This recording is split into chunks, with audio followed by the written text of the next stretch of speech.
కాకపోతే తాను హీరోనని చెప్పి ప్రచారం చేసుకోవడానికి మాత్రం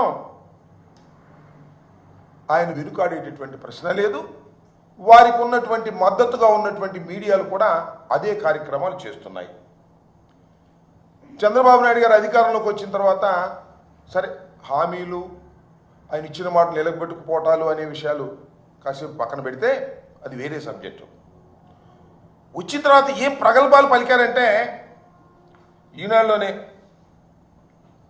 కోరలు పీకండి సోషల్ సైకోలపై సీఎం నిర్దేశం. పీకేయండి, సోషల్ మీడియాలో ఎవరైనా సరే సైకోలుగా వ్యవహరిస్తే వారిని కోరలు పీకేయండి అన్నాడు. మదమెక్కి మాట్లాడే వారిని వదిలే ప్రశ్నే లేదు. పెద్ద హెడ్డింగ్. సోషల్ మీడియా సైనికులకు చెక్. తప్పు చేసిన వారిని శిక్ష తప్పదు.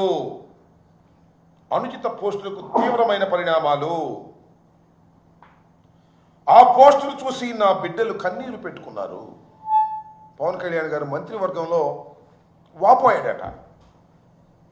అసభ్య పోస్టులు పెడితే పీడీ యాక్ట్, అసభ్యమైన పోస్టులు పెడితే మాత్రం ఊరుకోము, పీడీ యాక్ట్ పెట్టేసి లోపలేసేస్తాము అని ప్రగల్భాలు పలికారు.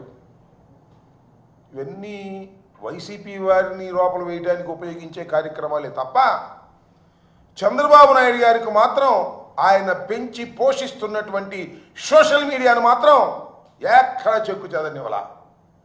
అసభ్యకరమైనటువంటి పోస్టులు, అసభ్యకరమైనటువంటి మాటలు, అసభ్యకరమైనటువంటి వేషాలు, అసభ్యకరమైనటువంటి చిత్రీకరణలు చేస్తూనే ఉన్నారు. వారిని ప్రోత్సహిస్తూనే ఉన్నారు చంద్రబాబు నాయుడు గారు. మీరు ఈ మధ్యకాలంలో చూస్తే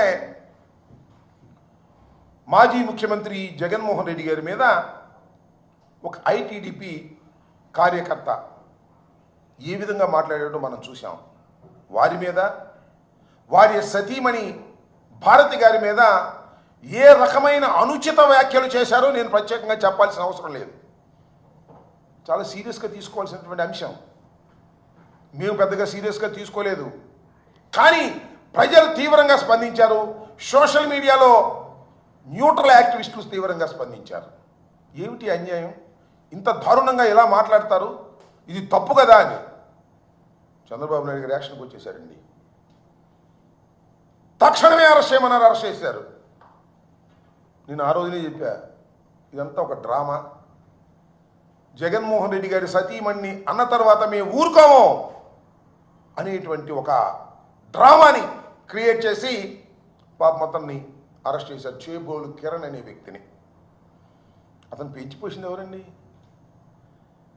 అతను ఐటీడీపీ కార్యకర్తగా ఎలా వచ్చాడు? ఎందుకు వచ్చాడు? అతనే చెప్పాడే. ఒకసారి ప్లే చేయండి.